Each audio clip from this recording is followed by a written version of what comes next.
Yoruba. Hi. How are you? Fine.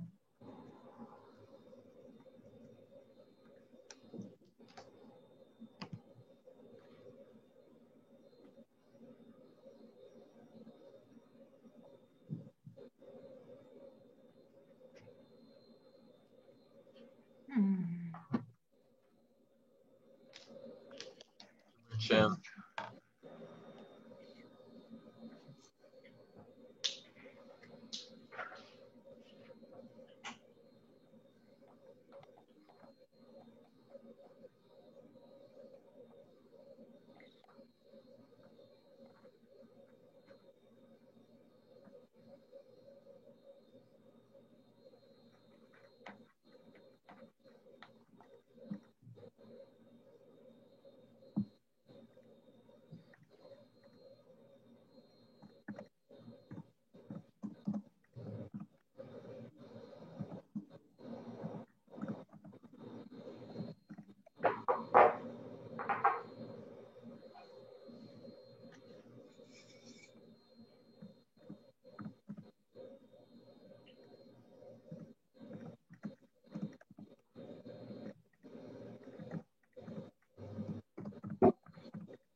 I have a question about this question.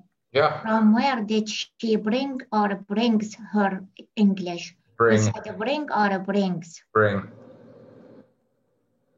Yeah, because the subject in the clause is she. So even though you've got a sort of interesting structure for this question, the subject is she, not where, right? So she is third person singular. So wait, from where did she bring? From where did she bring? I'm sorry, I forgot that did is the past tense, right? So where did she bring her English? Yes, excuse me. Because we have did and we have she. So That's which right. one? It's did. I'm sorry, I didn't see. I was looking at the verb, the main verb, not the auxiliary. Absolutely correct. Because we have did in the past, right? We've coded the auxiliary for did in the past tense. So we don't need the third person singular S. So we said bring. Yep. From where did you bring? And if it was present tense, then you would have the S, but you'd put it on the do as well, right? So from where does she bring, if you wanted to put that in the present tense. But here you've got the past tense did and bring, just keep it in the base form, no S. Okay. Is this your sentence or is this from something else you're reading? No, mine. Okay. From where did she bring her English? It sounds very poetic. You know, we're finishing up poetry here. It sounds very poetic. It was about Chimamanda because her classmate was impressed of her English. So she said this question. Nice. Yeah. From where did she bring her English? Yeah. Yeah, like I said, it sounds more formal, like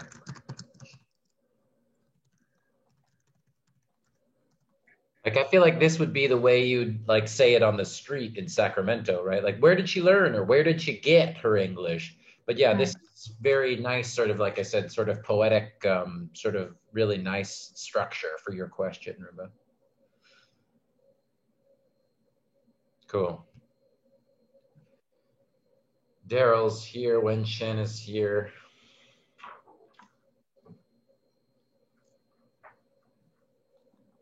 Smaller and smaller. There is another word. The police, they call them Sharif. Do you know where the words come from? Which one? What's the word about? Sharif. Oh, sheriff. Sheriff? Yeah. I don't know where sheriff comes from. I'm going to look it up in the etymology dictionary. Etymology. Okay, because we have a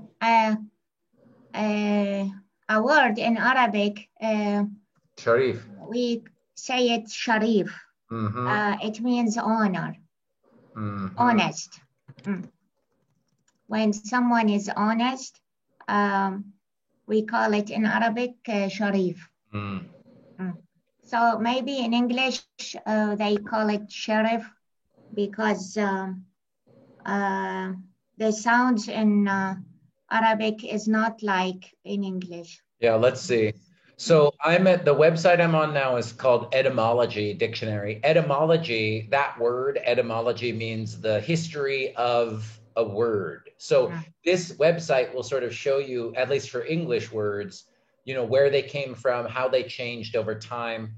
So let's see, at least this website, which is, it's good. It's not a perfect website, but it's quite good. So sheriff comes from late Old English, and it's this word. I won't even guess to how it's pronounced. Well, I guess I am going to guess. Skiergerifa. And at that time, it meant representative of royal authority in a shire. Ah, that makes sense in English. Okay, so shire comes from this word skier.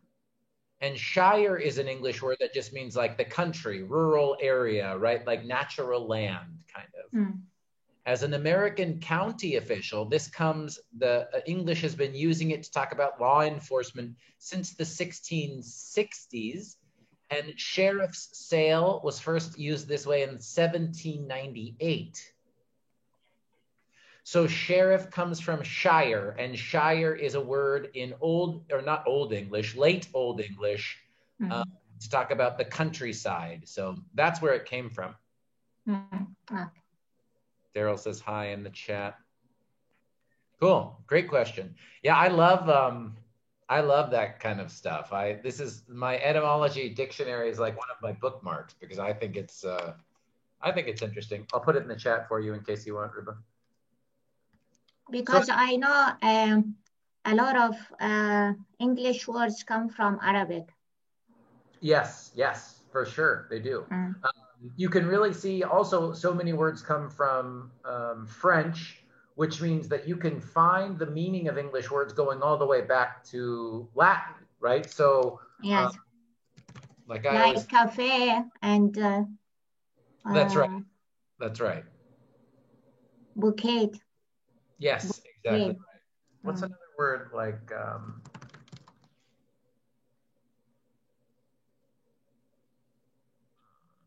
in cooking also they use sauté and sauté.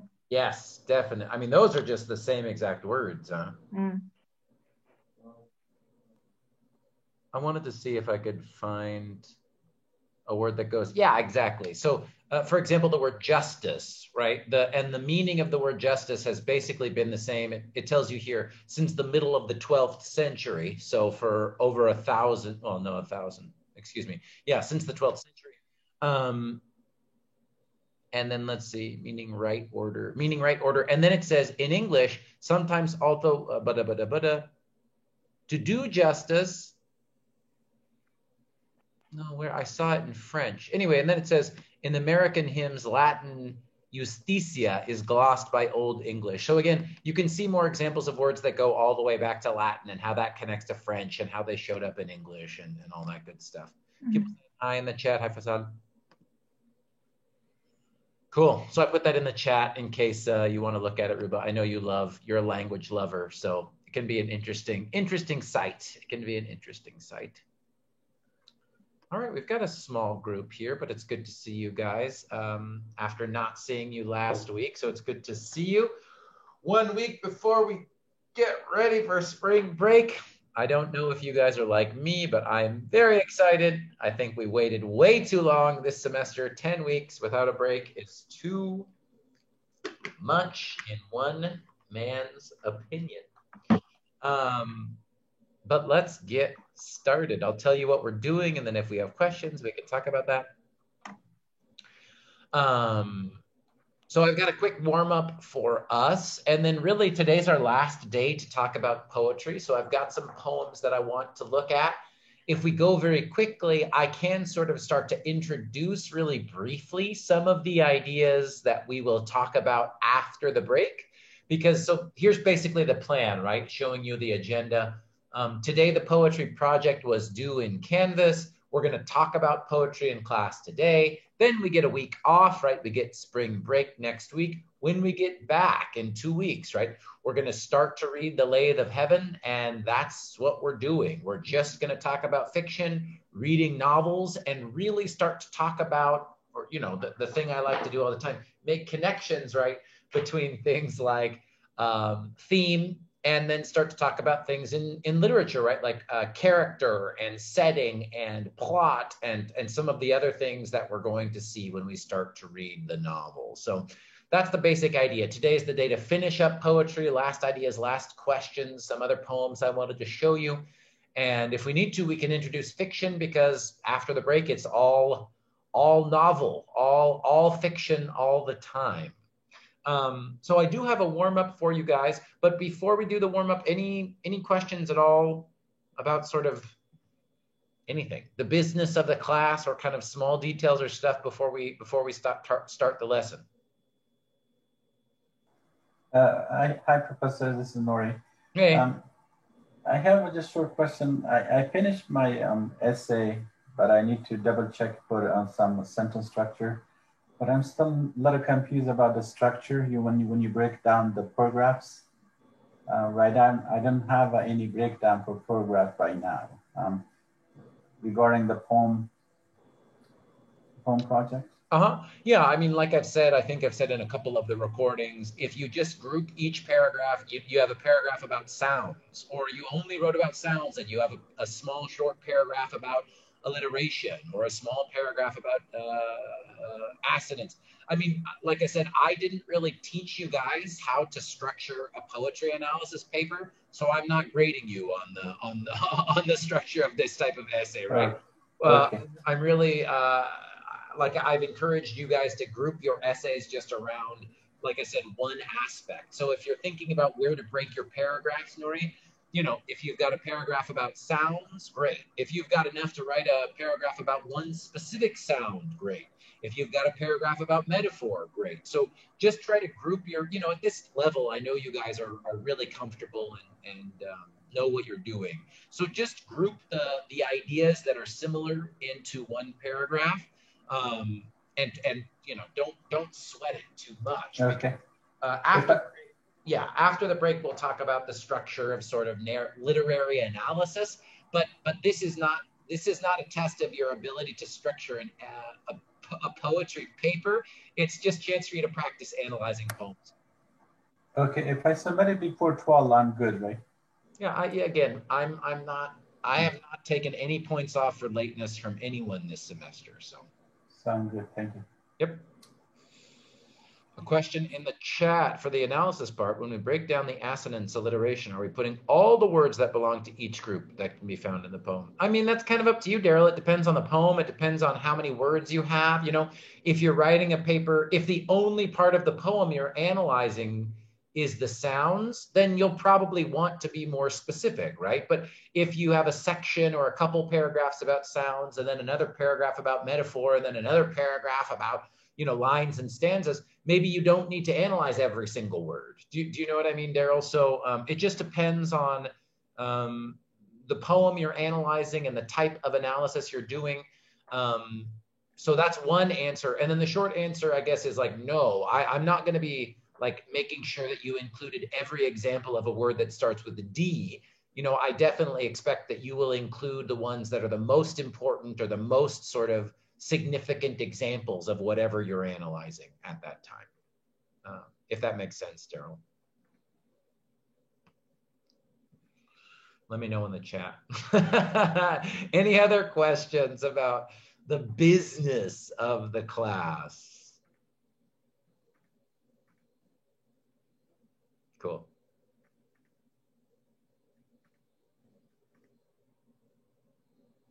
Daryl says, okay, I submitted my draft yesterday. It seems like it was way too unorganized. Well, if you submitted it, I can take a look and let you know.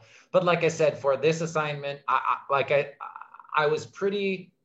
tried to be very clear and direct about structure for the personal narrative, right? Which is why, yeah, that's all. For the personal narrative, I tried to be very clear about structure. For this one, right, I'm trying to say, I really just want you to practice analysis. So if some structure is like really crazy or a completely, I can't understand your ideas, I'll let you know and tell you how I think you should fix it.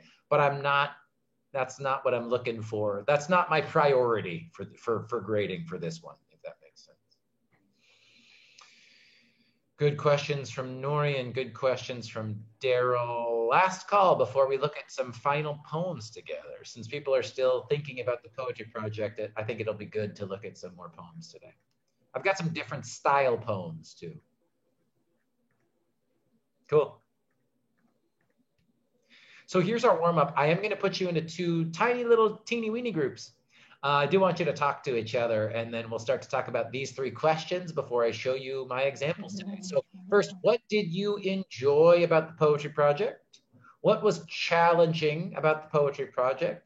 And what questions or ideas do you still have about poetry before we finish up and move on to fiction? Because like I said, this is the last call. This is the last day for poetry. So, take a picture or write these questions down. I'm going to put you into two small groups right now. So hopefully, even if you can't talk, you can type in the chat with your small group. But I hope that you can talk to each other even just a little bit.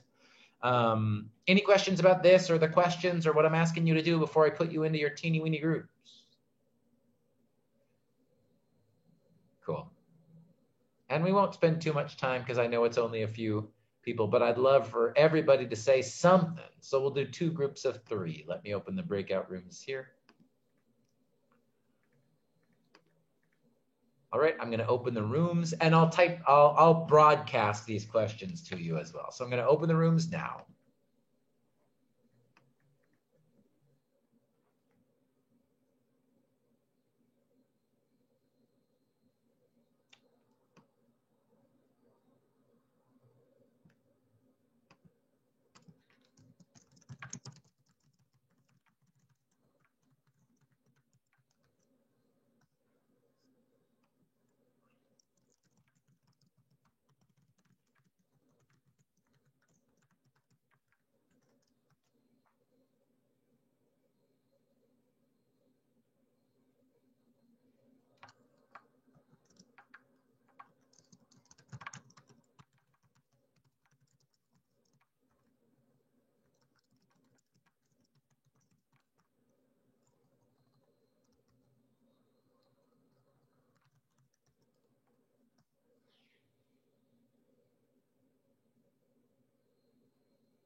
right, room 1, welcome back. Room 2 is still chatting.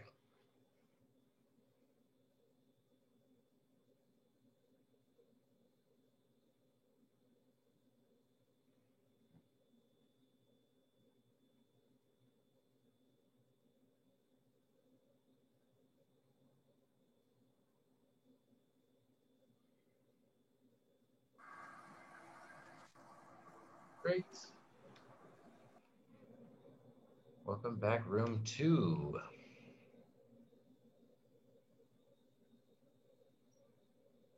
Daryl is still in there.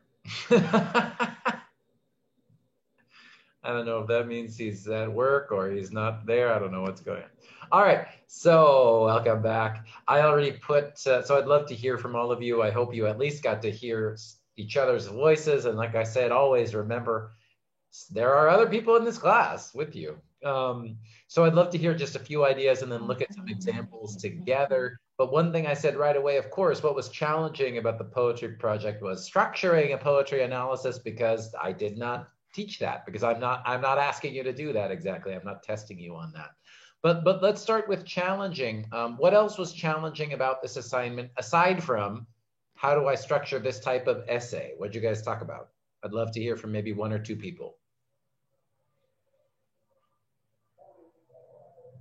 I said about the enjoyable part, it's all enjoyable, because we didn't, for me, I didn't do that before.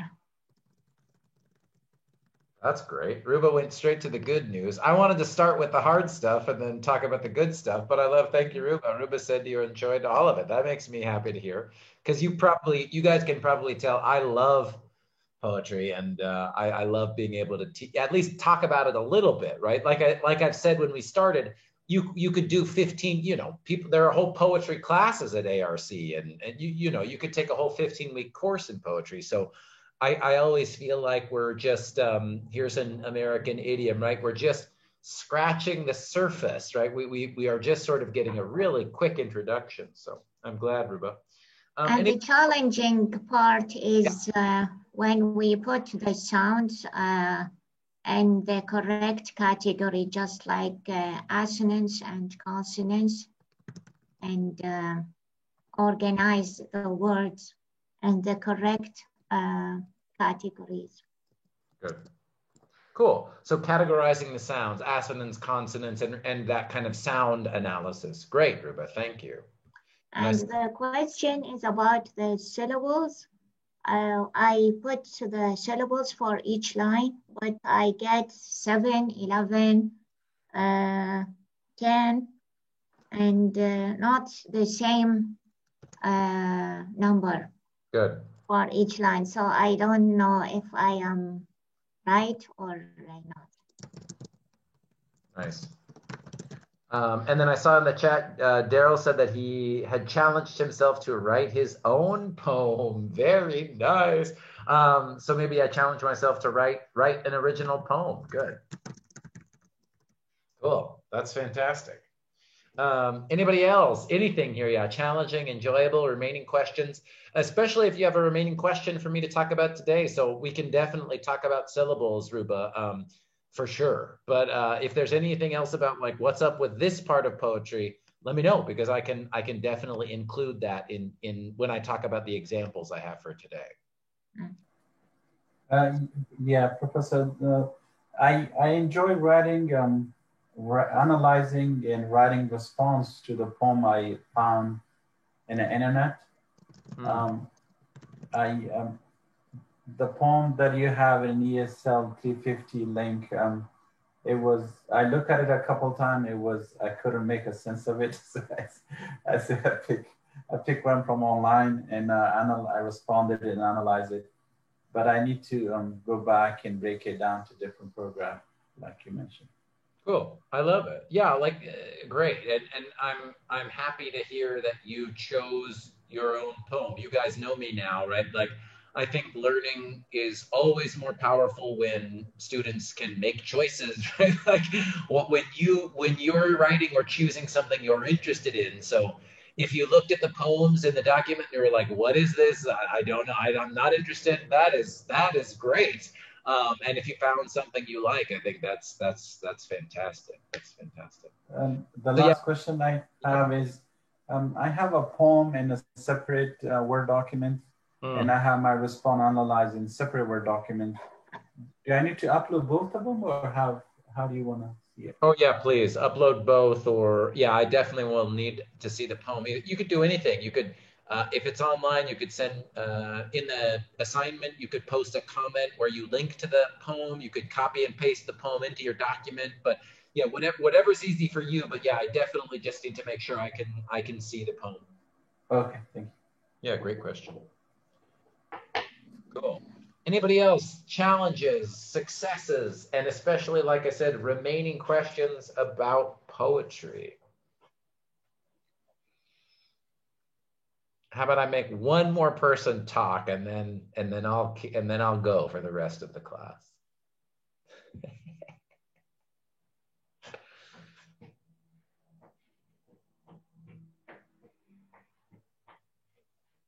When Shan or Martha, you guys there? Yeah. For me, it was a lot of all of it was a challenge. I'm sorry. Because it was my first time. And yeah, it's really as you guys noticed, I have a problem with the sound. It was trying to I got confused when you guys put like for example, like the first syllable, like because in the line it was like 2 syllables, but then I thought it was more than 1 syllable at the beginning. For example, you may write me down in history. Yep. So it has 2 M's at the beginning, like the may and me. Yeah, you may write me down. You may me. So I didn't know if those were like okay, or it was just like if I needed more, like more than 2. Interesting. Okay, that's great, and that kind of connects a little bit to Ruba's point about if we're categorizing. You know, if you're really doing a super specific sound analysis, like, okay, I have 2 M's. Does that count as alliteration? Right? Yeah, exactly. Yeah. That makes perfect sense. And then you also said syllables, right? So that's a separate thing, right? Yeah. Yeah, okay. So maybe we can talk about syllables today. And like I said, there's no perfect solution to this, you guys. Syllables are hard for when you're teaching high-level listening and speaking. It's, you could have speakers, English language learners, right, who have great vocabulary, fantastic sentences, no grammar errors, but still, because syllables and stress and rhythm and intonation, they're so hard, So again, it's why I'm not testing you on syllables. I think the best thing to do is to just show you examples and talk about it and answer questions because, yeah, I mean, it's really hard. It's really hard when, if you're reading a new word you've never seen, you can look up the definition, but you still might not know where's the stress, how many syllables, so that can be really, really challenging. Great. Okay, great examples. Okay, anybody else? Last call before I just wanted to show you guys some poems, read them and talk about them. And there's one other sort of idea that I wanted to show you, but any last questions, last ideas?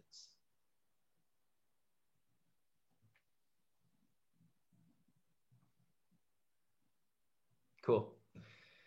In this PowerPoint that I will post in Canvas, I've got some other slides in here from the lesson that was about responding to poetry, right? So I've got those 3 poems. So Emily Dickinson's poem about tell the truth, but tell it slant, if you watched that YouTube video. Then information about Langston Hughes and his poetry about Make America, America Again. And I also have information about Walt Whitman. I don't want to do a lecture where I sort of introduce you to these poets. I don't think that that's very important right now. Some semesters it is, but it's not the most important. But if you just want more basic information about who Emily Dickinson is, why she's important, who Langston Hughes is, why he is important, and Walt Whitman, I encourage you, if you're watching here with me now, or if you're watching the recording, take a look at these slides, right? The reason that I chose these three poets is they are, all of them are very important American poets, right? And America, because it's not a very new, old country, you know, America is a very new country. We don't have a lot of important poets yet. We're just starting to build them up. So these are three really important poets in American history, our short American history. And especially Walt Whitman, if you watch the video, Patient Quiet Spider, this is the thing I wanted to emphasize and introduce to you now, because Walt Whitman, for many people, is considered the father of something called free verse poetry. And as I say here, free verse means breaking away from the traditional features of poetry, like rhyme and rhythm and meter. So if, for you guys, I'm going to show you a Walt Whitman, or I'm sorry, not a Walt Whitman, but a free verse poem here. And I want to look at it and say, okay, what happens when we don't worry about lines and rhyme and rhythm and meter? Well, I'll tell you right now, if you're worried about stress and syllables, the good news is with free verse poetry, you don't have to worry about it as much, right? And what happens usually is that we get to focus even more on symbols and images and metaphors, right? Now, so I'm going to show you this free verse poem and we're going to talk about it. I will just tell you right now, some people hate free verse poetry and don't even really think that it's true poetry, right? So if you read this poem and you go, what is this? I don't like it. It doesn't even look like a poem. That is totally fine, right? But I'm going to show you this poem here.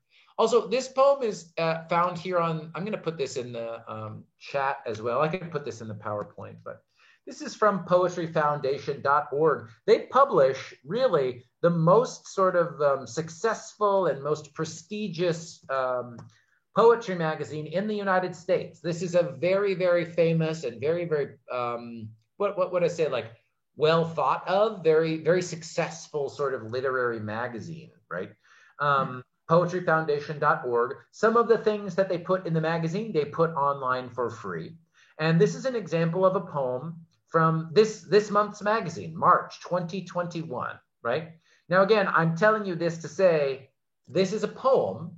It's called Love Letter by Natalie Handel. Now, like I said, even if you don't like free verse or you don't like this style of poem, I just want you to be aware, right? This was published this month in a very successful, popular magazine that very, serious poets want to get published in. So this is one part of American poetry right now, whether we like it or we don't like it. But I did just want to show you an example of free verse poetry and maybe talk about it a little bit. So this is Love Letter by Natalie Handel. I'd like to be a shrine so I can learn from people's prayers the story of their hearts. I'd like to be a scarf so I can place it over my hair and understand other worlds.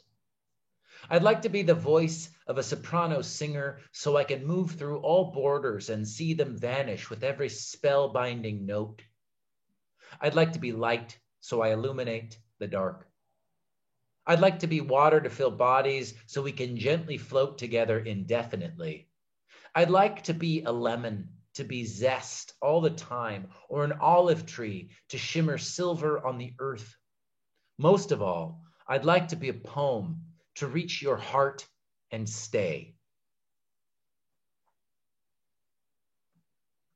What do we think? Any response is welcome. Free verse poetry, what do we think? There is an Arabic song talk about this this subject. Well, and what do you, so interesting. What is the subject, do you think, Ruba?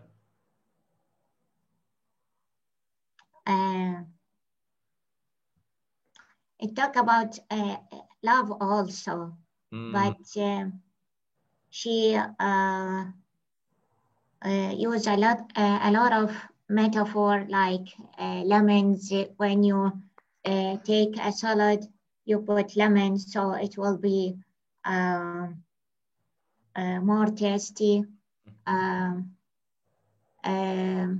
She used the light to illuminate the darkness. So a lot of metaphor for expressing her feelings. Perfect. Ruben says a lot of metaphor. In the chat, Daryl says a lot of images. Absolutely. And this is exactly what tends to happen, what usually sort of happens with this example of free verse poetry, right? Is instead of the listener or the speaker or the poet focusing on rhythm, line, meter, and sound. I do want to talk about sound in this poem, but I do think that usually in free verse, the emphasis, right, tends to be on image, metaphor, and that kind of deeper, richer meaning. So instead of, as the poet shifts away from sound and rhyme, the focus of the listener goes towards the images and the metaphors, right? I think that's one sort of defining feature for a lot of free verse poetry. Absolutely. Good. So Daryl said lots of images. Ruba said lots of metaphors. And there's a poem that this, reminds you of where the poet is doing something similar and using similar themes or similar ideas. Good.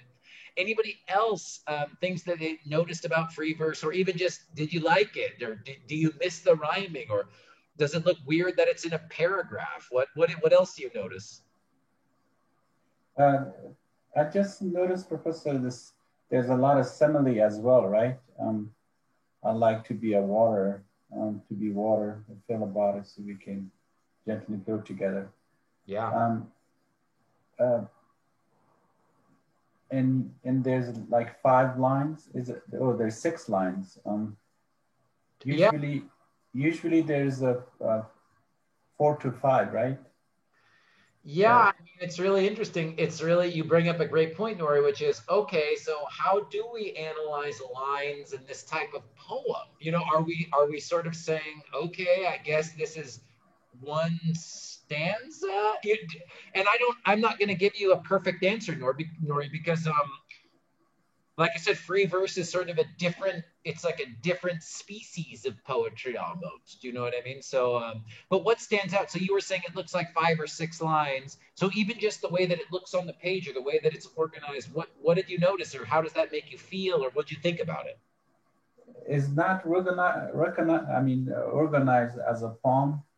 It's, I mean, if it was 4 or 5, I can say, okay. And then there was probably, if there's another stanza after this stanza, yeah, I would say, oh, this is maybe just before reading it, you know. Yeah. I wouldn't think this is a poem, but if I have another stanza with less lines and shorter lines, and I would say, oh, this looks like a poem. Good. Yeah. I love it. Nori's getting exactly what I wanted to talk about, which is like, what? And one of my favorite poetry teachers sort of put it this way. So I'm thinking of Professor Noor here when I say, okay, well, is there a difference between something that is truly a poem itself, the noun, the thing that is a poem, and something that is poetic as an adjective, right? Like, I don't, obviously, like, this is a poem, right? It's published in Poetry Magazine. Like I said, very successful Poetry Magazine. People who looked at this, you know, to be a part of the magazine, you have to apply. It's a very big deal. It's very prestigious. So you know, the powers that exist, the culture is sort of saying, this is an example of American poetry in 2021. But I think, Noor, you're exactly correct. For many people, they look at this and they're like, is this a poem? Is this even a poem? It looks like a paragraph. And I like that. I think that's an interesting conversation. Martha's got the laughy face. Yeah. And what do people think? Does this look like a poem to you guys, or does this feel like something that's just slightly poetic? And because there's no perfect answer, but I'd love for us to think about it briefly. Like, what is a poem? What does a poem have to rhyme? Does a poem have to have stanzas? Now we're looking at a poem that doesn't rhyme and doesn't even have stanzas. What do you think? What do you think, Ruba?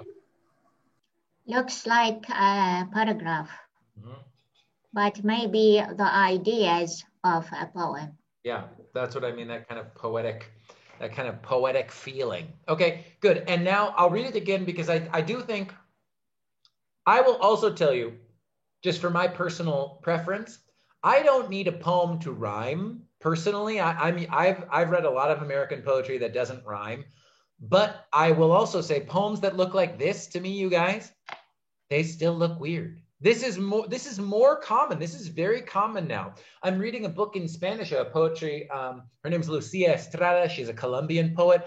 All of her poems are this paragraph style. And I have to get over it because in my head, I'm like, but this is really common. This is really common. So again, just for me, I will say this still looks strange to me, but it's common. It's really normal. And I think, so there's two things. So thinking about this idea of, is there a difference between something that is a poem, and something that is poetic? And what makes something poetic? I do think that in writing like this, you are all on it right away. Image, metaphor, simile, these powerful words. I mean, she's got some incredible nouns in here, right? Shrine, scarf, voice. The things that she'd like to be are very powerful, right? They're really rich symbols, right? They're really rich symbols. But I do think in a poem like this, I think, like I said, the first week we started to talk about poetry, has to be understood out loud. So even if a poem doesn't have lines and stanzas, even if it doesn't rhyme, I strongly believe that it should sound beautiful. It should sound special. It should sound like something that's not just everyday talking, So I'll read through it this time again and focus on the sounds. We're not going to do a full, analysis of the sounds, but tell me what stands out about the sounds, and maybe even tell me what sounds especially like a poem, even if it's just a few words or phrases. Okay, so this time really listen for sounds, and let's try and think about sounds in free verse poetry. All right, so Love Letter by Natalie Handel. I'd like to be a shrine so I can learn from people's prayers the story of their hearts. I'd like to be a scarf so I can place it over my hair and understand other worlds. I'd like to be the voice of a soprano singer so I can move through all borders and see them vanish with every spellbinding note. I'd like to be light so I illuminate the dark. I'd like to be water to fill bodies so we can gently float together indefinitely.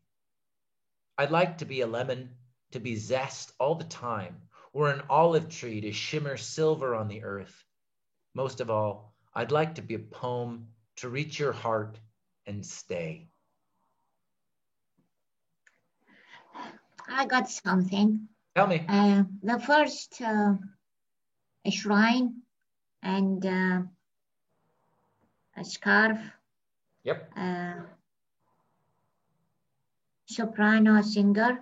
Mm-hmm. And then C. Spell. S's. You're talking S sounds, right? Yes. Shrine, scarf. And then at the end, she has shimmer and silver. Yeah, I do think I do love stay. Yeah, and she says she uses shimmer. I do think that is really beautiful. I'd like to be a lemon tree to be zest all the time, or an olive tree to shimmer silver on the earth. Those are really lovely next to each other, aren't they, those words? So they are the alteration. Yeah, and it does feel very poetic to me, I agree. An olive, just these words in this order, right? An olive tree to shimmer silver on the earth. It is, we don't talk like that. That does feel like a very poetic choice to put those words in that order.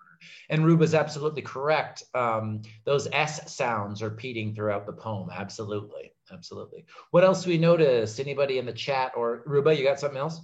Yes, in Arabic, we also have a poem and writing in paragraphs like this. but the ending, they have the same ending. It's not like an essay, it's just a paragraph, but we call it in Arabic nathar. It's not a poem, but nobody can write nathar just like this one. We cannot write like her. I see. If we said our sentence, we cannot combine the sentence like she did. Got it. Got it. Really interesting. Really nice. Really nice. Good.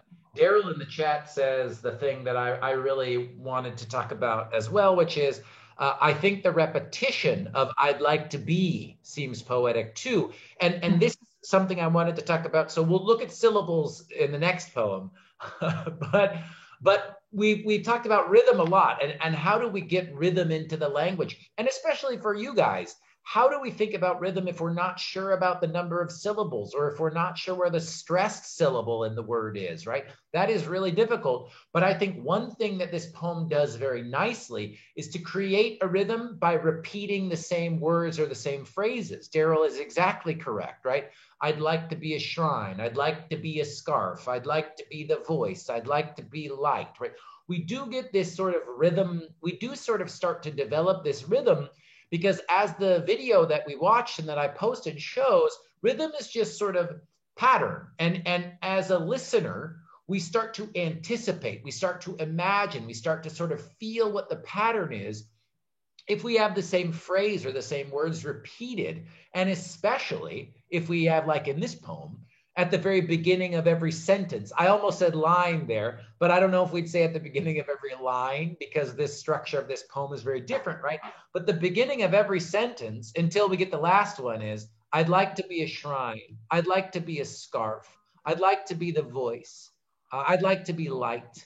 I'd like to be water. I'd like to be a lemon. And then at the end, so when it changes, most of all, we get this sort of, oh, okay, the rhythm gets interrupted a little bit, but then we go right back into, I'd like to be a poem to reach your heart and stay, right? So repetition, not just of rhyme, rhyming is a way to repeat the similar sound, same vowel sound, same consonant sound, right? But sometimes if you repeat the same phrase or the same sentence over and over again, as we'll see in the next poem, that helps give you some rhythm as well, right? Does that make sense? Cool. Anybody else about this, about free verse poetry?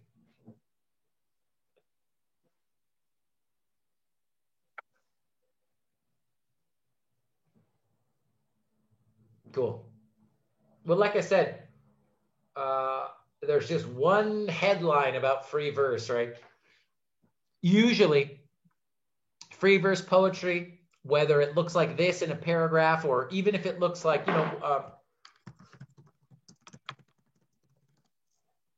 again, I'm using this and I'm not going super deep into it because I posted these videos. If you've had time to watch them, great. If not, that's okay. But this noiseless patient spider video, and there's animation for it. Again, if you haven't watched it, it's really beautiful. I suggest you do. But this is clearly now we're used to this. Okay, lines 1, 2, 3, 4, 5 lines here, 5 lines here, 2 stanzas. Okay. But even this is an example of free verse. This is Walt Whitman, like I was showing you in the slide here, right? This is a Walt Whitman poem. And this is free verse. And why is this free verse? Because there's all the lines. You can see the lines are different lengths. There's no rhyme scheme. It's a lot of imagery and it's a lot of symbols and it's a lot of metaphor. And so when we have free verse poems, this is my quick, 20-minute free verse poem lesson. When we have free verse poems like this, or like Walt Whitman, we emphasize, or what we tend to see and feel more is metaphor, image, and simile, and sounds, right? And I'm differentiating sound a little bit from rhythm because the rhythm will change. The rhythm will change. So sounds, consonants, assonants, and all those things we talked about, and metaphor and simile are really what we tend to notice in free verse poetry. The first time I taught this class, I started with a free verse poem that didn't rhyme. And I thought the students were going to kill me.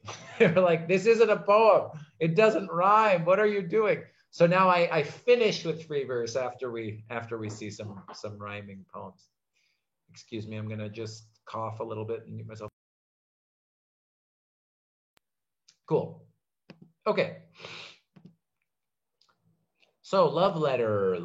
I'll put this in the chat too.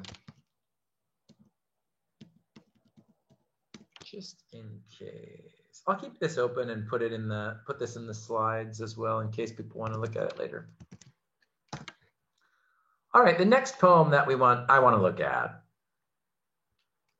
is, I'm glad people were talking about syllables and rhyming and all that stuff, because this is a great poem for that. First of all, let's do really quick, fast, easy questions. How many stanzas are we looking at in this poem?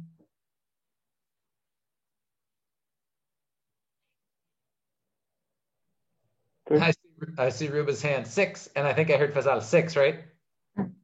Good. And how many lines are in each stanza?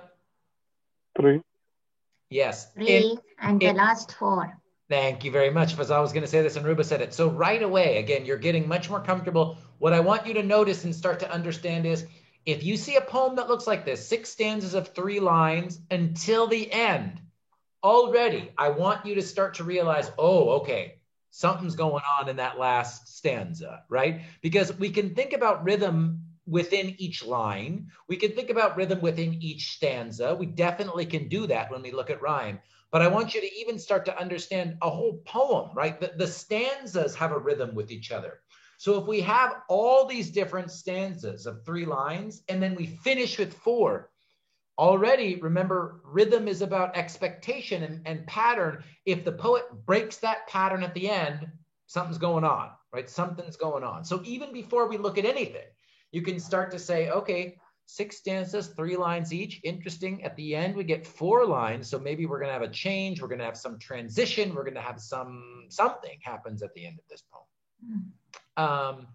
Great. And as it says here, Dylan Thomas was a poet born in 1914 and died young in 1953. He was born in the United Kingdom in South Wales, but he spent a lot of time and wrote a lot of poems in America. And so he's not an American poet, but some of his poems are very, very sort of loved, very important in American sort of culture because of some of these poems, including this poem here, which is, "Do not go gentle into that good night." So really, as I read the first time, because this one's longer, here's what I'm going to do. I'm going to read twice back to back. The first time I suggest just listen for meaning and see how you feel. The second time I do want to talk about rhyme and rhythm and syllables, because this poem has some really fun, cool stuff with rhyme and rhythm.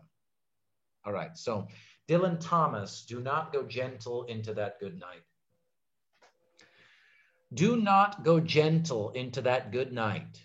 Old age should burn and rave at close of day. Rage against the dying of the light. The wise men at their end know dark is right. Because their words had forked no lightning, they do not go gentle into that good night. Good men, the last wave by, crying how bright their frail deeds might have danced in a green bay. Rage against the dying of the light. Wild men who caught and sang the sun in flight and learned too late they grieved it on its way. Do not go gentle into that good night. Grave men near death who see with blinding sight, blind eyes could blaze like meteors and be gay. Rage against the dying of the light. And you, my father, there on the sad height, curse, bless me now with your fierce tears, I pray. Do not go gentle into that good night. Rage against the dying of the light.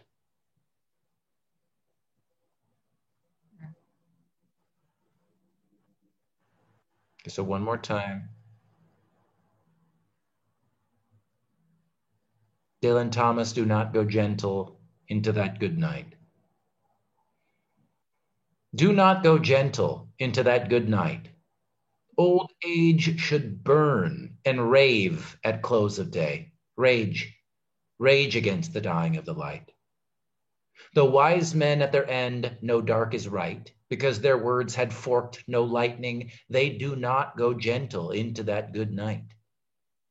Good men, the last wave by, crying how bright their frail deeds might have danced in a green bay, rage against the dying of the light. Wild men who caught and sang the sun in flight and learned too late they grieved it on its way, do not go gentle into that good night. Grave men near death, who see with blinding sight, blind eyes could blaze like meteors and be gay. Rage against the dying of the light. And you, my father, there on the sad height, curse, bless me now with your fierce tears, I pray. Do not go gentle into that good night. Rage against the dying of the light.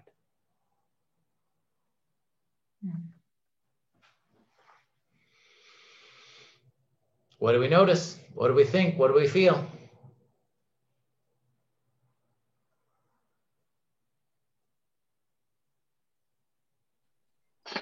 Professor? Mm-hmm. I think for me, it's I don't know, I feel that the poem is a little bit dark side. Like, I think it's talking about death or something that needs to be grateful when you're about to die. Something like that. Okay. I feel like it tells you that not to fear death and to look at as another side of what you need to be grateful for, of the things that you did when you were alive. Interesting. Something like that. Cool. Daryl's going right to what the poem means for him. I love it. And that's beautiful. Can you just tell me, were there certain words or images or lines that gave you that feeling you just described? So I think the word that says good night means death, like death, like about to die. And then when it says like not to go gentle, I think it means like not to fear, or basically seeing it in a different way.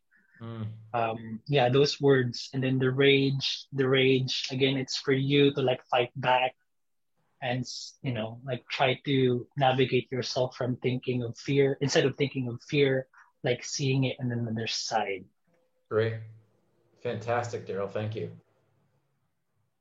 Amazing. Great. Daryl, again, so for people who are still finishing their essay, again, like I'm not going to say Daryl's right or wrong, but what Daryl did there was so beautiful, right? Daryl said, for me, this poem is there's some dark stuff there. I think there's some ideas about death. And then again, what my dream for only, 3 or 4 works of poetry, 3 or 4 weeks of learning poetry with you guys is that you do what Daryl just did. If I say, hey, Daryl, like, why do you feel that way? What made you think that? And Daryl did a great job. I think good night and the close of day, these kind of feel like death. And then words like rage and that's exactly all. That's all I want, right? That's what I'm looking for when I talk about responding to poetry. So great, Daryl. Thank you. What else? Daryl talked right about sort of what the poem means for him, but we could talk about a lot. We could talk about images and metaphors. We could talk about rhyme in this poem. We could talk about rhythm. We could talk about a lot of different stuff. So what else did people think or feel or hear or notice? I can talk about the words like night, light, right, night. Good. A bright light, and then flight, night. Good. Sight, light, and height. And what do we notice? Remember, this semester I've talked a little bit about rhymes that happen on the end of the line, and then internal rhymes that happen inside of the line. Where do we get most of the rhymes in this poem, Ruba? At the end. Exactly right. And now I'll ask you, Ruba, what this is, again, thinking about syllables and rhythm and stuff. How do you, for you, right? Not looking for a perfect answer. How does that affect your understanding of the rhythm of this poem? Like, what's the connection between all those rhymes at the end of the line and how it affected the rhythm for you? What do you think? These words are the rhythm of the poem, but I did not understand because I don't know the meaning of rave, rage, and I have to search for the meanings. We'll look it up. Yeah, Learner's Dictionary. So if but for structure, I can talk about the structure. I love it. Well, you just said it. You just said exactly. I think for so many students, when we talk about rhythm in poetry, and like I've said, especially for multilingual speakers who aren't sure about syllables, sometimes we think we can overanalyze and think too much. But you just said this perfectly, Ruba. Like, what's the connection between rhyming and rhythm in poetry? Well, if you have lines where the poem, if the rhyme always comes at the end of the line, that is giving the poem its rhythm. That's what Ruba said. And that's exactly correct, right? Like that's what even a good poem can do, right? Is the poet puts the rhyming words at the end of the line. And as a response, the reader sort of has to read the poem with a rhythm that gives us that rhyme scheme that the poet put into the poem, right? And I think that's the way to think about rhyme and rhythm. Now, this becomes more difficult. I'm going to show you another poem in a few minutes after we talk about this one, because there's a lot to talk about. But where we don't get as nice of a rhyme, well, there's some rhyme, but we don't get as nice and sort of clean of a rhyme scheme. So it's not always that well. The rhyme will always give the poem its rhythm. But if we have a poem like this, right? Or if you looked at the Word document, this last poem, which I love so much, the poem about the psalmist, right? This one also has a clear rhyme scheme that really if we have time, we can look at this one. We might not have time today. But if you want more examples like this one about poems where the rhyme gives the poem its rhythm, like Ruba just said, this is a great example of this, the Wordsworth Longfellow poem here. But so that's the connection between rhyme and rhythm. And that's why for a lot of people, this free verse example here, they're like, people read this and they go, this isn't really poetry, right? There's no rhyme, there's no rhythm, right? How do I know what the rhythm of the poem is if there's no rhyme to guide me? And for many people, you know, this is kind of what helps give poetry its rhythm. Now, Ruba's exactly correct. The meaning of the poem then, beyond just the rhythm and the structure and how the poem feels when we listen to it, there is also, of course, this deeper meaning, like Daryl was talking about, and we might have to look up some of the vocabulary. And even for me, I'll say, right, native English speaker, some of these stanzas, in particular, which one? This one. I mean, I know what he's saying here, but this is dense. You know, the meaning, like this is a dense idea. So yeah, absolutely. The meaning of the words and why did the poet choose the words in this order and how, you know, all of those things we can talk about. But even beyond that, you know, Ruba said it perfectly about the rhythm and how rhyme and rhythm are connected in this. And so rage is a very important word in this poem, obviously. And if you look it up in Learner's Dictionary, we've got as a verb, right? He's saying rage against something. We've got to talk in an extremely angry way or to shout loudly and angrily. Yeah, great. Thank you, Ruba, for talking about the rhyme. Anybody else, things you noticed, or Ruba, anything else you wanted to say about the meaning or the words or the rhyme or anything else in this poem we noticed? Professor Jeff, in the last stanza, stanza 6, on the first line, I think he's asking for forgiveness. Go on. Yeah, he's asking for forgiveness from God, that you know, to accept him. Like Daryl says, this is all about death, life, you know, life and death. Yep. So he's saying that is. So you think, and I'm going to guess, is that because this word "father" here for God? Yeah, as you, my father is. Also, curse and bless. You know, this is and pray. It's also related to God, you know.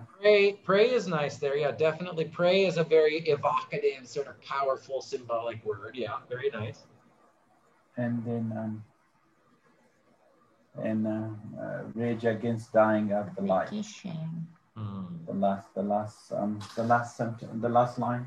Cool. Really nice. Great. There is also a repetition of line number 1 in stanza 2, and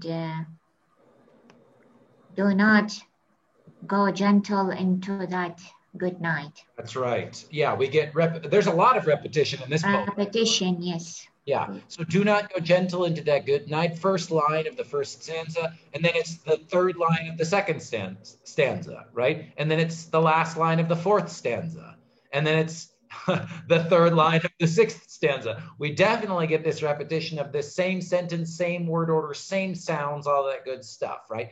And of course, and also rage against the dying of the light. Absolutely, absolutely right, absolutely right. And again, so Ruba is our rhythm expert. Well, I think Ruba is our big, growing into our rhythm expert, because I know Ruba was asking about rhythm right from the beginning.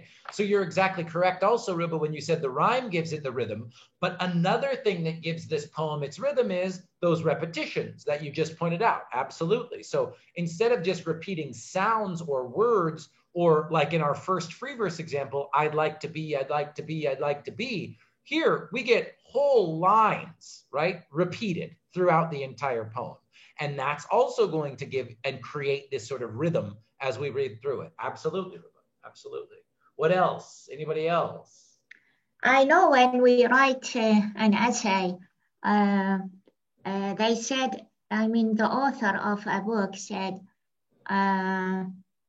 don't repeat the words more than one time, because your writing will be boring. In poem, there is a repetition, comes with the rhythm of the poem. Yep. And usually, and this connects back to what Daryl was saying and what Nori was saying as well, is, okay, so in a poem, when you repeat a line, or you repeat a symbol, or you repeat I'll say when you repeat a sound or a line, what you are also doing is repeating whatever symbols or images are in that line, right? Like in this case, in the first one, we didn't really get too much repetition of symbols, because it's just, I'd like to be, I'd like to be, I'd like to be. And then she changed the symbol every single time, right? Here, we get the image over and over and over again. Gentle into the good night, rage against the dying of the light. So there's this idea of gentle, do not go gentle, do not be quiet, do not be still, do not be whatever Daryl was saying, afraid of the good night of death. Rage, scream, shout, yell.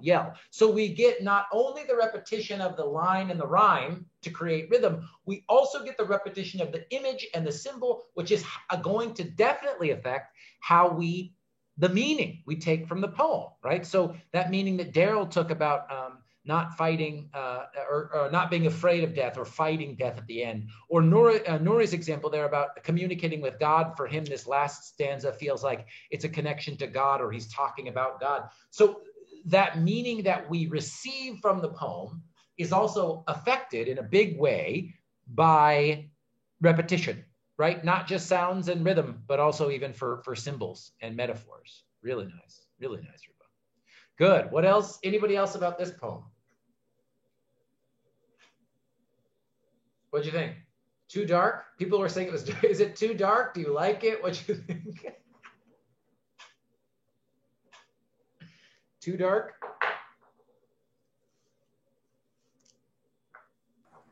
I like, Professor Jeff, I like poems that is more admiring, it's more inspiring. This is more sadness. It remind you, death and all that stuff. Yeah, but I think, well, for me, I'm just speaking for me, right? I'm not going to disagree with you, Nori. The poem means what it means for you. For me, this poem is, I think this poem is sort of trying to be an answer to what you just said, which is so many people don't like the idea of death, don't want to talk about it, don't want to think about it, and therefore when the time comes, it's all very silent and it's very gentle, right? Because they haven't thought about it or talked about it. But he's sort of, you know, now rage is a very strong word, right? Anger is not a great thing to do. But I think to me, it's kind of like, you know, death comes for all of us. So instead of being gentle or afraid, he's saying, face it, rage against it, fight against it. So for me, I understand what you're saying, but for me, it's not, it's like an inspiration. It's sort of pushing you to say, especially at the end for me, now again, just Professor Jeff's opinion. And you, my father, there on the sad height, curse, bless me now with your fierce tears. For me, this line is the most powerful one, right? I think father, he's talking about his actual dad, like if his dad is, and the sad height is, okay, I know that my father is about to die. And I think what he wants is he doesn't want his father to just die. I think he wants his father to rage, right? To fight. So this line of curse, which almost always has a negative, I mean, terrible connotation, but right after the word curse, we get bless. So not only do we have these two powerful images, curse, bless, we also get that assonance at the end of those two words, right? Curse, bless. We get this sound at the end. And curse, bless me now with your fierce tears. Again, we get this contrast, these two words that don't usually go together. Curse and bless don't go together, right? Fierce and tears don't usually go together, right? This idea that crying is usually fear or weakness, but he's saying fierce is like bravery, fierce is like fighting. So I don't know. For me, this poem, I learned this, I studied this poem way before my mother died. My mother just died 3 months ago. And for me, I would say my mom did die sort of gently. Now, I don't know if that's good or bad, right? We all get to choose how we go. But I understand this feeling of someone you love very deeply is dying and you want them to say something or do something or fight instead of just sort of disappearing. Now again, that's my feeling. Yeah. That's my feeling about the poem, and it's not right or wrong, and you're not right or wrong, Nora. You know, it's like you mentioned, it's hard to lose a loved one. I'm sorry about your mom. It's been recent. Thanks. Oh yeah. God, that's good. Well, you know, so many people have. Died in the last year. You know. Yeah, it's really interesting to read, and especially. Yeah. No, I appreciate it. I appreciate it. And I don't say it to, you know, like I said, I'm sure many people in this room, in this class, we've lost friends, or we've lost parents, we've lost people who are close to us. And so again, I'm not, I think it's just a way to say we all experience death. We all experience death. And some, you know, there's a lot of ways to approach that. I think, especially I love talking about some of these ideas with ESL students, because so many people, death is so different from culture to culture, city to city. You know what I mean? People have so many different feelings about this part of human life. Like I said, death is the only certainty. I'm not saying it makes me happy to think about it. I'm just saying it's such an important part of human life, and so many of us are too afraid to think about it or pick it up. So, yeah. It's like our end journey, you know, that's where we all going. So that's right. And I think that's why we need, and I think that's why we need, and I think that's why we need God. And that's the next poem I want to talk about. That's where, that's what inspired us. That's what is, like, we're not scared of death, because God will protect us. God will be with us all the time. Yeah. I think faith is the only possible answer to the fact that as human beings, we know we are going to die, right? It is sort of bizarre, terrifying knowledge. There's no but. It's always, that's our end destination. That's right. Yeah. Daryl says, I'm sorry, my poem is about grieving. Yeah, I mean, a lot of people are grieving, Daryl. I mean, like I said, anybody in this class, or if you're watching the recording, you know, 500,000 people died of COVID in the United States alone. Over 2 million people have died just of COVID, right? And when it's not a pandemic, of course, heart attacks and, you know, cancer and there, you know, life is so gorgeous and life is such a blessing and life is so divine. And of course, there's also this very painful reality, like Nori just said, which is at the end, you know, we all know where it goes. no one gets out alive, you know. Anyway, yeah, I love that. I love this poem. I love this poem. And but I also understand, like, what I want to be. I also want to just say, like, you're right, though, Nori, saying sometimes poetry has this reputation for poetry is sort of about these sort of dark or deep parts of the human spirit. And, you know, poets are very sad and moody and they explore these painful things. And that's true sometimes. But Nori is also correct, right? There are many examples, and we've looked at some of them that are just to celebrate, to give thanks, to write a poem where you write about how beautiful the day is or how beautiful your wife or your husband or your children are. You know what I mean? So there's all these different types of poetry here for us to look at. And this poem, maybe we will have time to look at it. This poem that I included on the document, like I said, whether you looked at it or not, I think is very sort of inspiring and uplifting and sort of like, hey, like life is beautiful and go do it. And but there's all these different sort of styles and things that we can do when we're writing poems like this. Cool. Any other ideas about Dylan Thomas?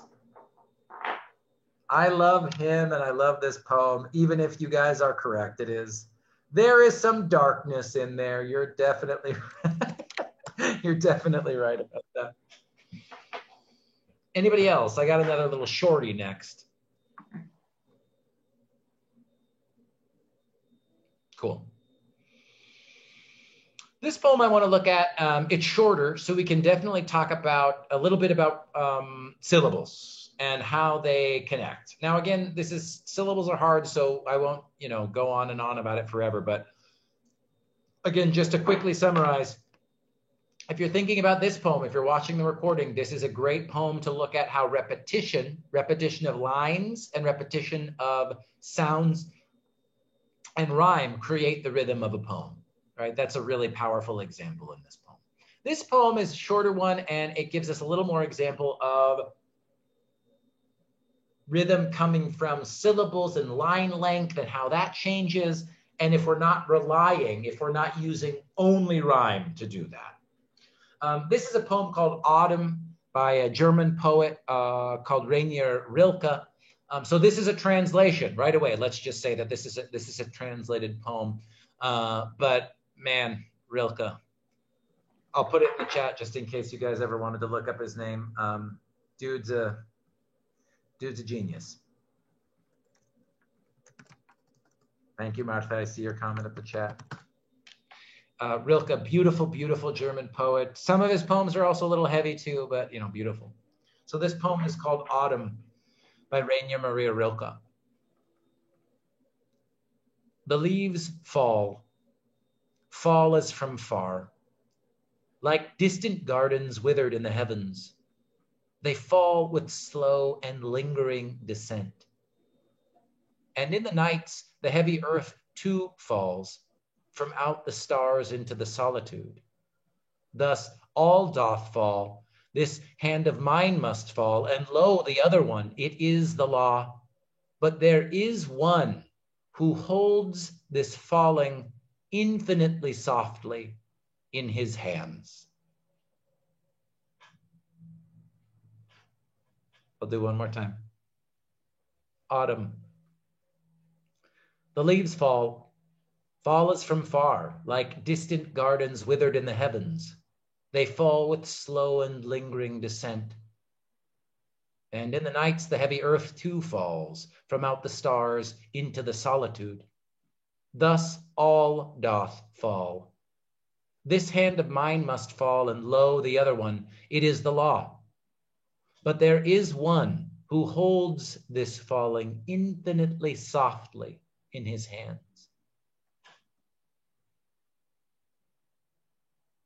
What do you think? What do you feel? What do you notice? Well, I'll give it a try, Professor Jeff. So it's I think the author is saying that everything, is changed. Everything has a cycle. Like the leaves, it grew in the spring, it fall in the autumn, and also even the earth. The earth is spinning, but it's pulled softly by I believe it must be a God that holds everything in place. And also, I'm sorry to interrupt, but I want, just because you spoke so well about the other poem, the Dylan Thomas poem, this is something similar, right? This idea of falling, changing. I don't know if this is as clear about death, but this idea of, leaves falling and everything falls. How would you compare this poem and the feeling it gives you, this poem versus the Dylan Thomas poem? Because there's some similarities there, I think, in the symbols. Yes. They both have, like you said, similarity. They're both talking about rise and death. Everything has an end, everything has a cycle. This poem doesn't specifically pointing to certain word like death and dark night. Yeah. I think that's the only difference. But like you said, they both have the same concept in a different words. And how about excuse me? And how about at the end, right? At the end of the Dylan Thomas poem, we've got the repetition of those two lines, right? Do not go gentle into that good night. And the last line is rage, right? That means scream and yell in an angry way. Rage against the dying of the light. And here Rilke says, but there is one who holds this falling infinitely softly in his hands. So what kind of, does it, I hope it gives you a different feeling. What would you say about those two differences? Well, in this one, the autumn poem, this one, I give you a little hope that it's, you're in a good place. You will behold.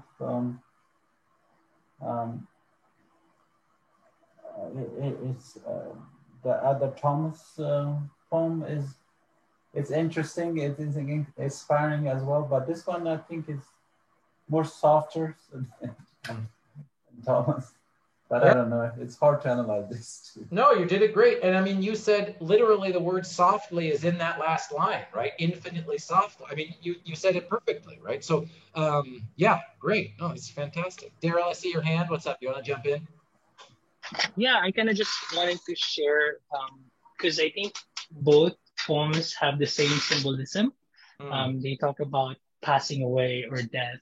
But this one, I feel like it's giving us more of encouragement and comfort. The other one was for you to fight back and for you to don't fear death or something, like try to stop it. But this one is giving us an encouragement that everyone dies. It says right there, it is the law. It's basically saying it is natural for everyone to die. But at the end, it did say, and then there is one who holds who holds this failing or falling. So basically, like at the end of it, there's like a God that comforts everyone after death. Love it. Great. Anybody else? I have a sentence also. Please. Don't be so sad and hopeless. Always there is a hope somewhere. And that's the feeling the poem gave you, Riba? Yes. Good. I love it. Good.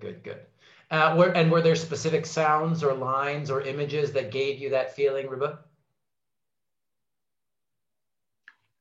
At the beginning, he said, leaves fall, talk about fall.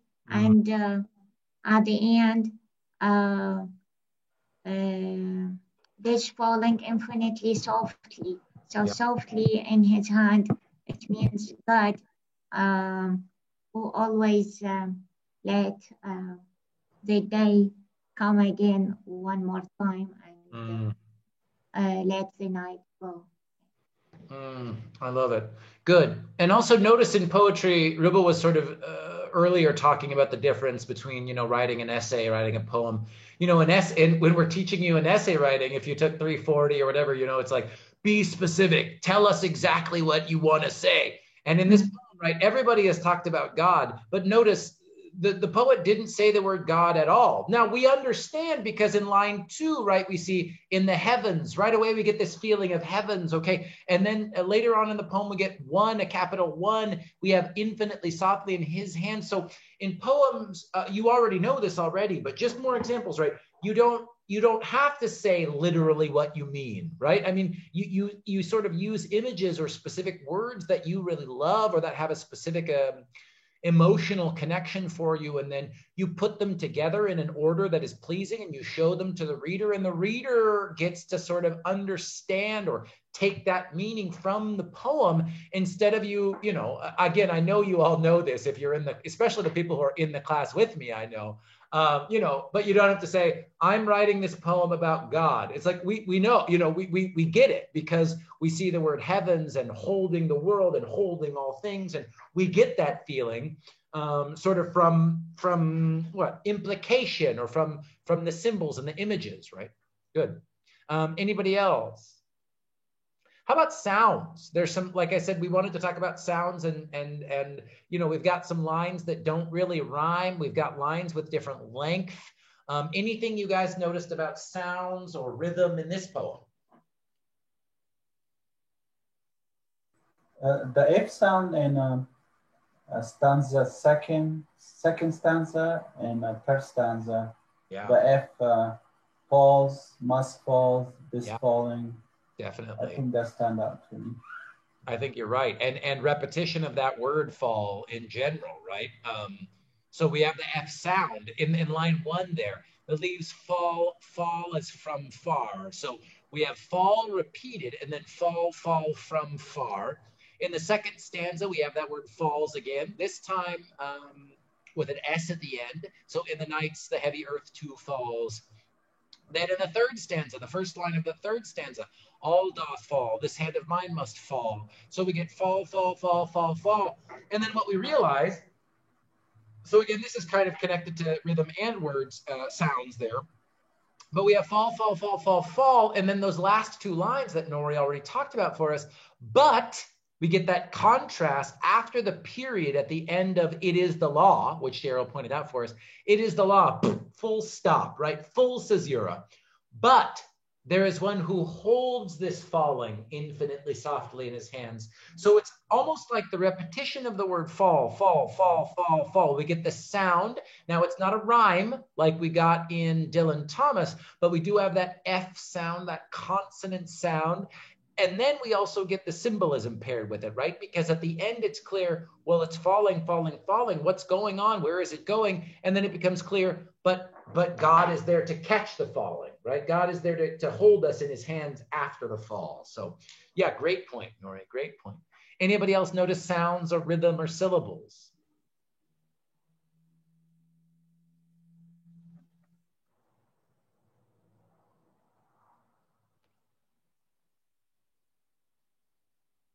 Cool. I have a question, and this is one I think about with this poem. It's line 5, so it's in the second stanza. And that second stanza just says, and in the nights, the heavy earth too falls from out the stars into the solitude.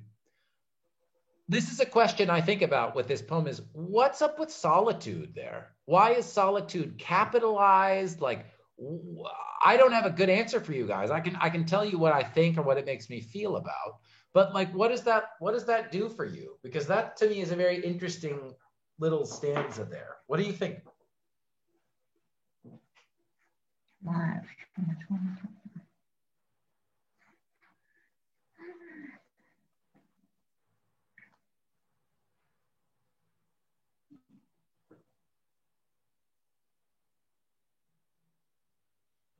Or even just, what does that second stanza make you feel? I just want to hear I like talking to you guys about these poems, so I'm just curious what you guys think.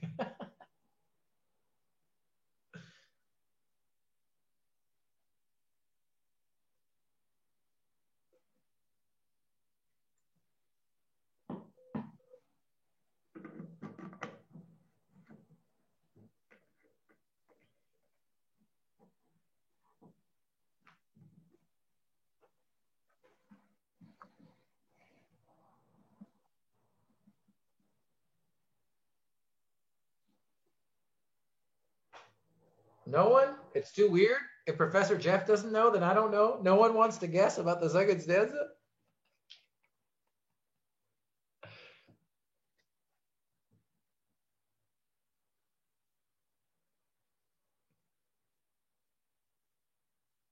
Wow, okay. You guys really gave up on me, huh? I'll just tell you what I think. I don't know. I don't know if Rilke is suggesting that there is sort of divine or there's a connection between solitude and God. I don't know, right? Like, I think the one being capitalized is definitely a sign talking about God, because if you look at what's capitalized in this poem, right, we get the capitalization in the first lines. The first word of the first word of each line is capitalized, right?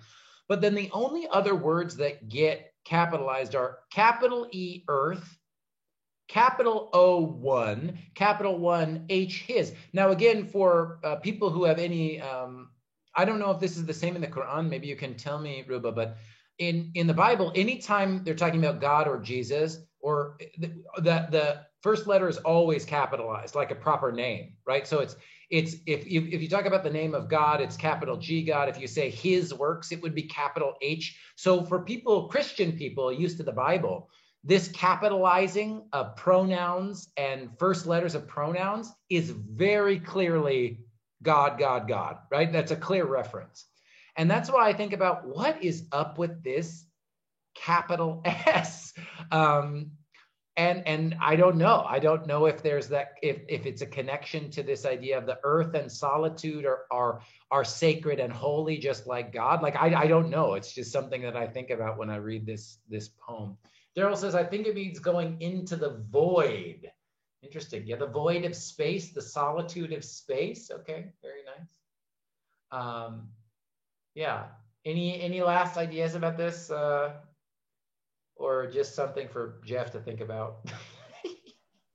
So here, solitude, it's a noun? Yes, it is. Oh. Nuri, what do you think? When you say in the night, the heavy earth too falls from the star into solitude. I was thought, when you're alive, you're like a star. Ooh. Shining on the earth, but when it's when you pass away or die, there's a loneliness. Wow. Okay, I like that. I like that, but I've never thought about it that way, but I like that. But I don't know. The earth too falls from out the stars into the solitude. So you're imagining. I love that. I love that idea, Nori, because for me, I always sort of imagine my perspective from the earth, but I love what you said there. It makes me imagine this stanza from the perspective of the stars. I like that a lot. That's cool. I love it. Ruba, did you have something? No, I see some of the meanings of solitude. It means unity. So when someone falls from the unity, Oh, interesting. You found something that means solitude means unity? Yes. Where'd you find that definition? In the dictionary of the mobile. Oh, interesting. Usually solitude, go ahead. Loneliness, right? Yeah, well, usually solitude means the state or situation where you're alone. Privacy. Privacy is good too. She wished to work on her novel in solitude. Oh, this is a good one. To me, this is the meaning I think of. He enjoyed the peace and solitude of the woods. Okay, so I got to get out of Sacramento. I got to get out of the city. I have to go to the forest because I need to feel like no one else, no noise, no talking, that solitude of like silence and sort of hopefully peacefulness. Be alone. But that's be alone. But that's very interesting, Ruben, to think about imagining solitude. And I don't know the definition you found, but again, like sort of unity. I do think, now I'm curious. Since we were talking about etymology, I wonder, because solid, no, it doesn't. Solitude, mid-14th century, from Old French, solitude, loneliness, and directly from Latin, solitudinem, Loneliness, being alone, lonely place, desert, wilderness, from solus, alone. Not common use in English until the 17th century.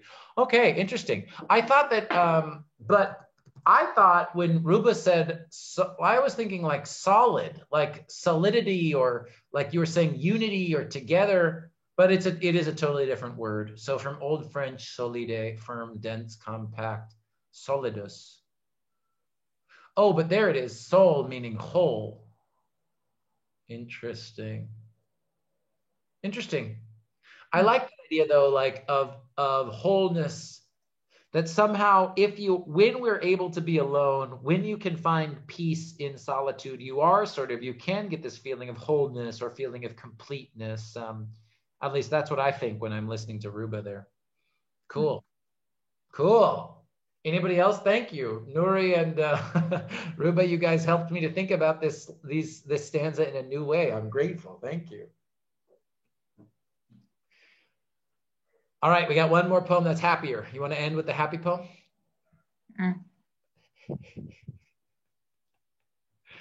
Professor Jeff makes us read all these poems about dying. Okay, maybe you already read this poem or maybe you analyzed it. I don't know, but it's one of my favorite poems in the English language. I love it. I think it's beautiful. And I think that it is all about what life is. I'll just read through it. And the only thing I want to say about it here is, as it says, what the heart of the young man said to the psalmist. Does anyone know what a psalm is?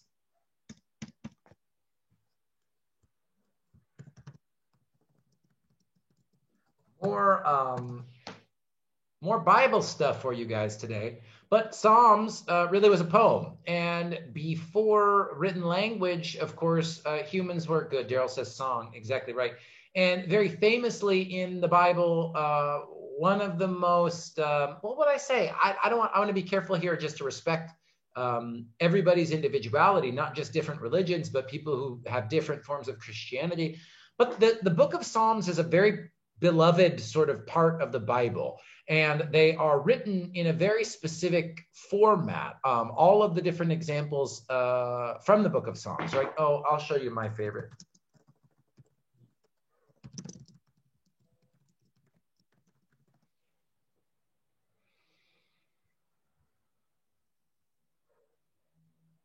Yeah, oh, it's so good. I'll put it in, not the King James, is a little, is difficult to understand. Let's do American Standard. So the Psalms look like this, right? All the Psalms are, I don't like Jehovah. I'm not doing that. Hold on. Common English? Good. Okay, good. You can really see the format of the Psalms, right? So the Psalms usually are 3 lines, 3-line stanzas. And as you look here again, you don't need to worry about this. 4 lines, stanzas made up of 4 lines.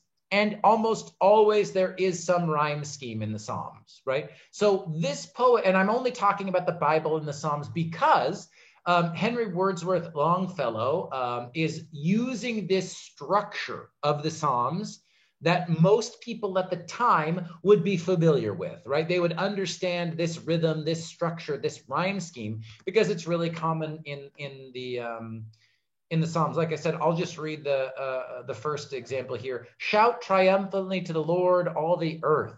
Serve the Lord with celebration. Come before him with shouts of joy.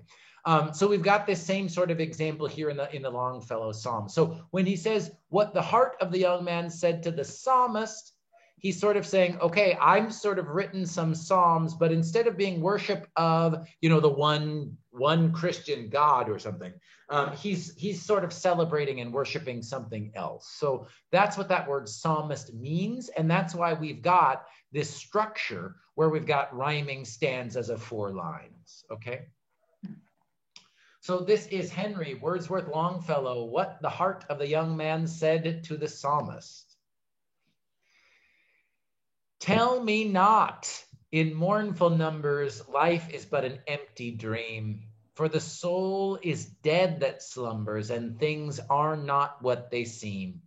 Life is real, life is earnest, and the grave is not its goal.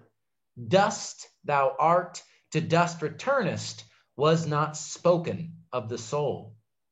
Not enjoyment and not sorrow is our destined end or way, but to act, that each tomorrow find us farther than today.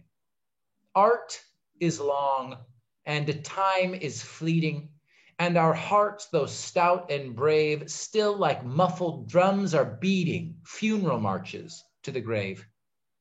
In the world's broad field of battle, in the bivouac of life, be not like dumb driven cattle, be a hero in the strife. Trust no future, however pleasant.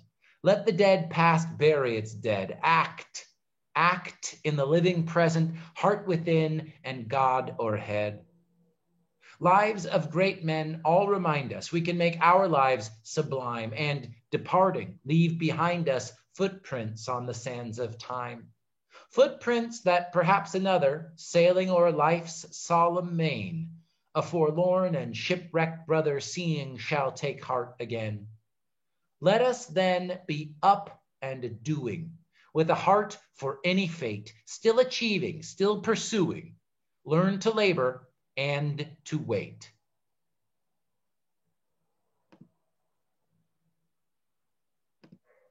All right, what do we think? I know some people have to leave, and I see in the chat, people are welcome.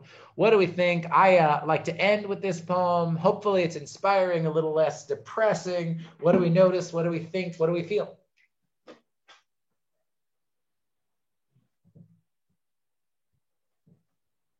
Daryl says lots of symbols, definitely. How about just to end and be respectful of everybody's time, do we want to was there one or two stanzas that are really interesting or powerful for you guys that we could look at? I think this one has a 3 level. Go on, say more. So one stanza to the 3 stanzas tell at the beginning what he thought about the life. And then the 4 to, let me see. I think I did the essay about this one. That's why I know. Good, we have an expert. This is I think maybe you were just here, Wen-Chen, but this is one of my favorite poems in the English language. So I love, I'm glad you chose it. Tell me, so you were saying, okay, first 3 stanzas, you were saying, tell me these 3. Wen-Chen's going to check her paper now. What did I write? I can hear clicking. I know what students are like. Actually, the stanza, I was saying that stanza 1 to 2 is showing the writer is tell the reader what is life. I love it. Got it. So at the beginning, the poet is sort of explaining what life is. And actually in the first one, right, he's saying what life is not. Tell me not in mournful numbers. Mournful just means sad, right? So don't tell me in a sad way that life is an empty dream, right? Don't tell me this. He says life is not this, life is this. So you're definite, I think you're exactly correct, Wen-Chen, in terms of what is the poet doing in these different stanzas, absolutely. Oh. And then what? Then what does he do? Oh, the stanza 3 and 6 tell the reader how spend their life. Nice. Good. Stanzas 4 through 6 are saying how you should spend your life. Okay. And then what's the end? The end is turn to the life is value. Cool. Ooh, I love it. So Wen-Chen sort of gave us a big picture analysis of sort of the relationship between the stanzas and how the meaning of the poem changes when the stanzas change and grow. I love it. I love it. I love it. Great. I can say something about footprint. Good. Let's do it. It means when someone lives his life and do something good, he will, when he dies, he will leave footprint on something. Good. And you're exactly correct. And I think that's this stanza here, right, Ruba? Lives of great men all remind us we can make our lives sublime, and departing, so I think you're right, leaving, dying, leave behind us footprints on the sands of time. That's what Ruba's saying here. Excuse me.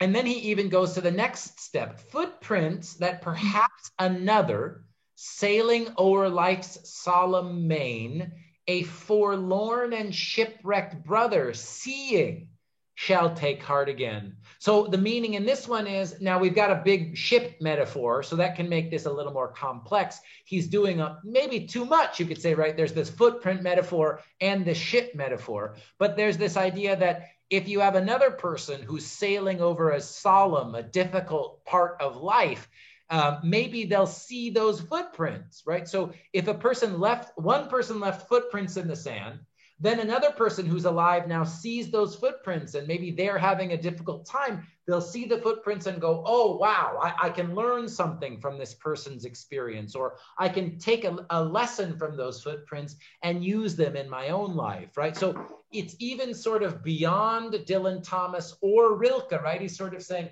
you know what, death doesn't even matter, because if we live our life in the present moment, right? If we leave footprints on the sands of time, we can share those things with people that come after us. We have God, but we can make an impact, right? We can change and leave footprints here on earth that can help people after us, right? So I love that Ruba's talking about the metaphor of the footprints and how he builds on that throughout that as well. Good, what else? I think that this poem is tell us we should be, like, the life is a struggle, but we should be brave of facing each challenge, not afraid of the unknown future. Good, I love it. And I think that's definitely in all over the poem, but can you point us to one stanza or a line there, Wen-Chen, that has that meaning for you? I mean, the whole poem, but is there one line that you really like that's an example of like, go, do it, be brave, you can do it? Just 1 second.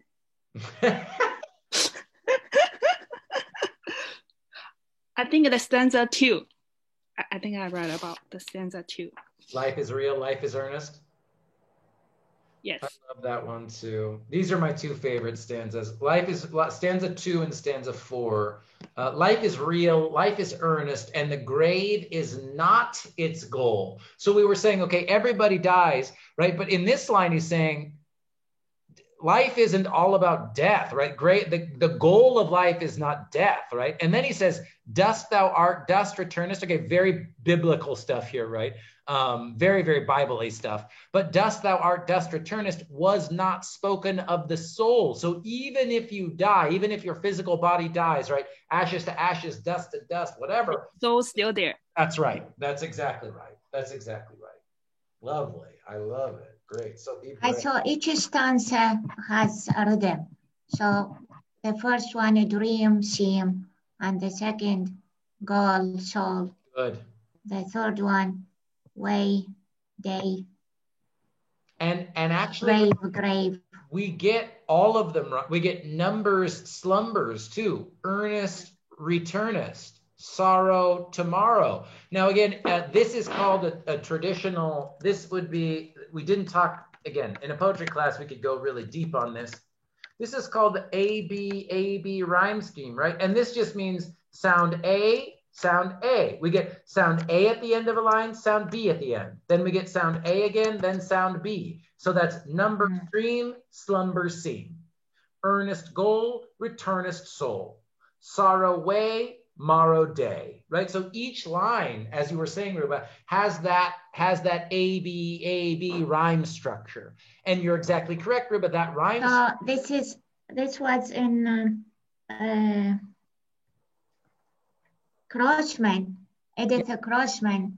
At the end of her book, it was ABC rhythm. I don't understand it. Now I understand. That's what she's talking about, right? That's exactly right. And that's why, exactly right. Yeah. So Ruba, yeah. If you like poetry, if you're interested in poetry, that third chapter in Grossman is very, very detailed. And, it's very complex, but she does such a great job explaining sort of thinking about poetry and why it's so hard to translate poetry. And anyway, so if you didn't, Ruba mentioned it. So if you like this stuff, that third chapter is a great way to keep reading about poetry. Because yeah, just like Ruba said, she talks about different rhyme schemes and how do you translate rhyme scheme. And Anyway, that's a whole different thing, right? Poetry and translation. But absolutely, Ruba. Absolutely. Good. Anybody else about this poem? I also like the line 13. Sure. The art is long and the time is fleeting. That told me the time will go really fast. So that's why I have to art is long and cherish time and then I agree. Yeah, fleeting, for people who might not know, fleeting means something that comes and goes very quickly, right? So that's what fleeting means, comes and goes very quickly. So what do you think, Wenchen? Time is fleeting. You explained that very well. And this isn't a right or wrong answer again, but so what do you think art is long? What does that mean? What's up with that? This one, I think is the lifetime is long, but if you're not do what you want, you have to then the time will go fast. That's what how do you say it? No, I like it. I like that. Yeah. Anybody else want to? Art is long. What is that? I like that. What do you? I like what Wenchen said there. Anybody else think about this line, or what does this line make you think? Art is long. Time is fleeting. Time is definitely fleeting. Time comes and goes. Especially if you're a student taking classes online, time is very fleeting. All you do is live in Zoom on your computer all day. For example, when someone made something good, it will stay, and many people can benefit from it, such as editing a book or something like that. Yeah. But the time is go and comes. I love it. Not like the time.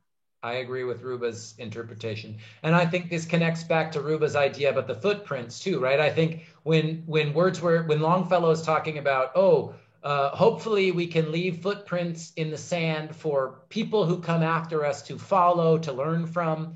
I think one way we leave those footprints is creating something like art, right? Like art is long. So I think you're exactly right. And art could be what? A book, a poem, a movie, a song, a play. But I think, he's an artist, he's a poet, so he's definitely thinking about poetry. But I think Ruba, I know, is a scientist, right? Think about great scientists who made discoveries that, changed human life, right? I think that's another way of saying art is long, right? Those things stay, that kind of knowledge, that kind of artistic creation, it lives, even though our body goes, our ideas, our soul, our spirit is connected to that idea of art is long, I think. So I love Ruba's analysis there. Yeah. Yeah. I love it. What else? Anything else about this poem?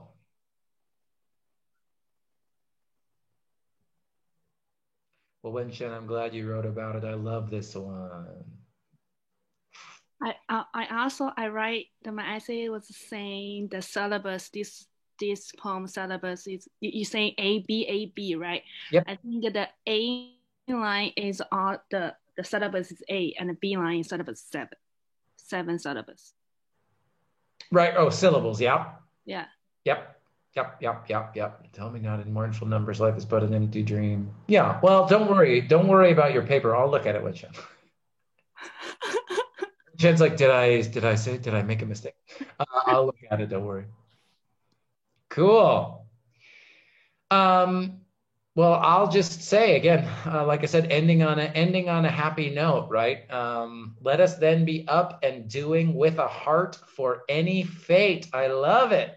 Well, we've done 10 weeks of up and doing. You guys have been great, and I'm so grateful for you. And it's spring break, so let us for this week not be up and doing. Relax, at least for this class. I hope your other professors are giving you a break and you won't have to do any schoolwork, but there's nothing new to do.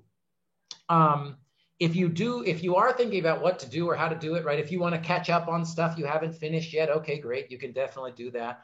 But if you are wanting to go fast, if you're thinking, ooh, I want to get ahead, you can just start reading The Lathe of Heaven, right? That's what we're doing for the rest of the semester. The rest of the semester is me talking about novels and literature, character, setting, plot, and all that stuff, and then talking about The Lathe of Heaven.